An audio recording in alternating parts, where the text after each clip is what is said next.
നമ്മൾ സ്തോത്രം പുറപ്പാട് പുസ്തകവും സംഖ്യാപുസ്തകവും പഠിച്ചാൽ മനസ്സിലാകും. പെട്ടകം എപ്പോഴും നടുവില.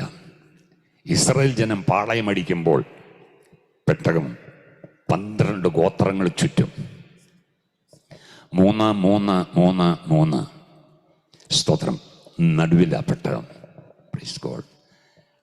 അവരനുഭവിച്ച ദൈവ സാന്നിധ്യം അവരുടെ നടുവിൽ എപ്പോഴും ഉണ്ടായിരുന്നു.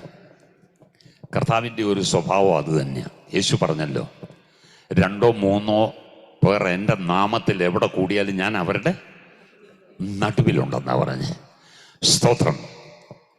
കർത്താവായ യേശു ക്രിസ്തുവിനെ ക്രൂശിച്ചു, കർത്താവ് മരിച്ചു, ഇനി തീർന്നു എന്നാ ശിഷ്യന്മാർ വിചാരിച്ച്. യഹൂദന്മാരെ പേടിച്ചു വാതിലടച്ചിരിക്കുക, അവരുടെ നടുവിൽ വന്ന് നിന്നു. പറഞ്ഞതെന്താ? നിങ്ങൾക്ക് സമാധാനം. എൻ്റെ നിങ്ങളുടെ ജീവിതത്തിൻ്റെ നടുവിൽ, എൻ്റെ നിങ്ങളുടെ ഭവനത്തിൻ്റെ നടുവിൽ ദൈവ സാന്നിധ്യമുണ്ടെങ്കിൽ അവൻ ആദ്യം പറയുന്നത് സമാധാനമെന്ന്. ഹല്ലേലൂയ. സമാധാനം നഷ്ടപ്പെടുന്ന ലോകത്തിൽ, സമാധാനം നഷ്ടപ്പെടുത്തുന്ന ലോകത്തിൽ സമാധാനത്തോടെ ജീവിക്കുവാൻ നമ്മുടെ ഭവനത്തിന്റെ നടുവിൽ ഇറങ്ങുന്ന ഒരു സാന്നിധ്യമുണ്ട്.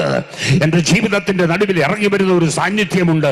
അത് മറ്റാരുടെയും സാന്നിധ്യമല്ല, അത് യേശുവിൻ്റെ സാന്നിധ്യമാണ്. ഹല്ലേലൂയ. ദൈവമക്കളെ, ഇതെല്ലാം ഒന്ന് കൺഫസ് ചെയ്യണം. നമ്മുടെ മനസ്സൊന്നും ഇരുണ്ടിരിക്കരുത്. മനസ്സിൽ ഇതുപോലെ നമ്മൾ എന്ത് ചെയ്യണം? വിശ്വാസത്തെ അടിച്ചു കയറ്റണം. സ്തോത്രം. ചില ഭയങ്ങളും ഭീതികളുമെല്ലാം ജീവിതത്തിലേക്ക് തള്ളിവിട്ട് ജീവിതത്തെ ദുഷ്കരമാക്കാൻ നിൽക്കുമ്പോൾ അത് പിശാചിന്റെ തന്ത്രമാണെന്ന് മനസ്സിലാക്കിക്കോണം.